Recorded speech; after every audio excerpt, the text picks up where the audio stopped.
Before we go deeper, don't forget to subscribe, like, and comment if you're ready to follow this case into even darker territory. Because from here on out, no one is safe. The concrete slab in Mark Halverson's backyard was still wet when detectives arrived. Too fresh to be landscaping, too rushed to be careful.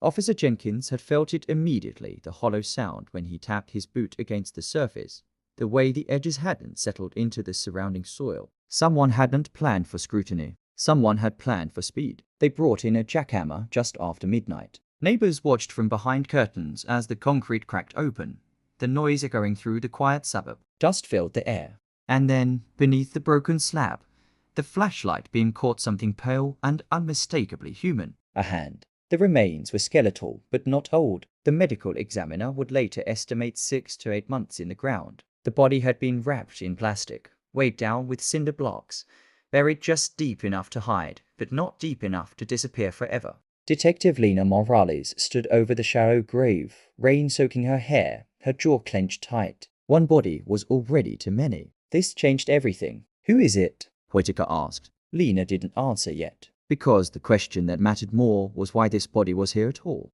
The answer came 12 hours later. The remains belonged to Nathan Reed, 42, former accountant, and until 6 months ago, the chief financial officer of Crosshoff Developments. Nathan Reed had been reported missing, quietly. His disappearance barely made the local news. An accountant who left town unexpectedly. His wife had insisted something was wrong. She'd said he'd been scared, said he'd talked about money that didn't add up. The report had gone nowhere. Now, Nathan Reed was dead in Mark Halverson's backyard. Mark was arrested at 6:03 a.m. He didn't resist. He didn't even look surprised when officers cuffed him at his front door. He kissed his wife's cheek, whispered something she couldn't hear, and walked out calmly as if this were a misunderstanding that would be cleared up by lunch. At the station, Lena watched him through the interrogation room glass. Mark sat straight-backed, hands folded, eyes steady. Not panicked, not angry, almost relieved. "You want to tell me about Nathan Reed?" Lena asked, sitting across from him.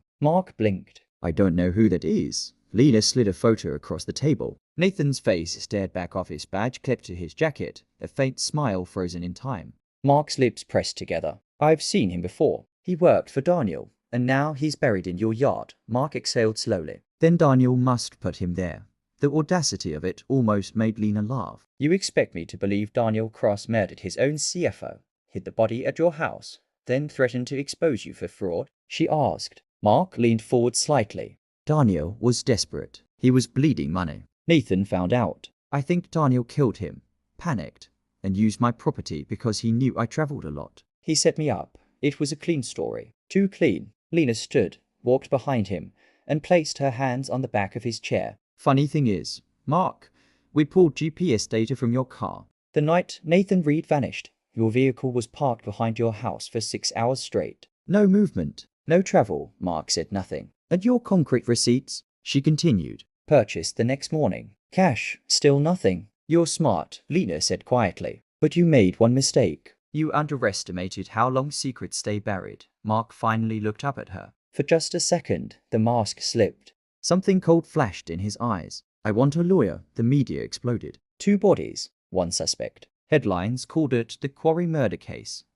Commentators speculated about greed, betrayal, and how long Mark Halverson had been living a double life. Emily Cross appeared on television, grief-stricken, holding her son's hand, saying she trusted the justice system. Mark's wife said nothing at all. But behind the scenes, the case began to unravel. The DNA under Daniel Cross's fingernails was partial enough to suggest contact, not enough to prove a struggle. And then the lab found something else. Fibers. Synthetic. Blue. Consistent with industrial-grade tops. The same kind used to wrap Nathan Reed's body. Lena felt the case tightening like a noose. But Whitaker wasn't convinced. "It's too perfect," he said one night, standing over a board covered in photos and timelines. "Mark's guilty, sure, but Daniel Cross wasn't clean either. What if they were both killers?" Lena didn't respond. She was staring at a time-stamped email pulled from Daniel's deleted folder, sent at 11:02 p.m., the night of his death, addressed to an unknown contact. Subject line, "If anything happens to me."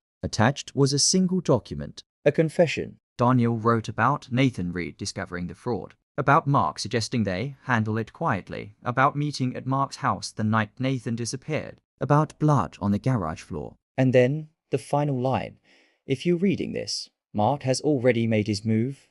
Lena's phone rang before she could speak. A guard from the county jail was on the line. His voice was tight.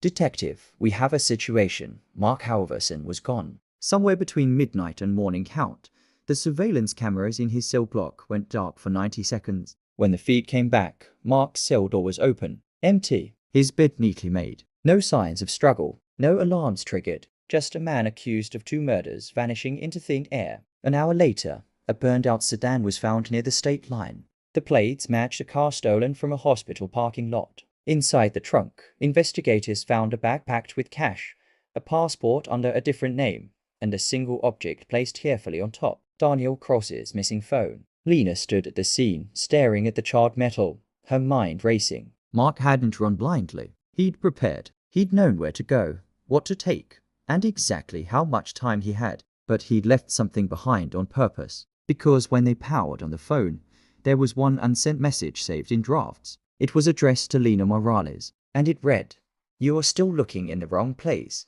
If you think this case just spiraled out of control, you haven't seen anything yet." Like, comment, and subscribe because Chapter 3 brings the truth no one was ready for.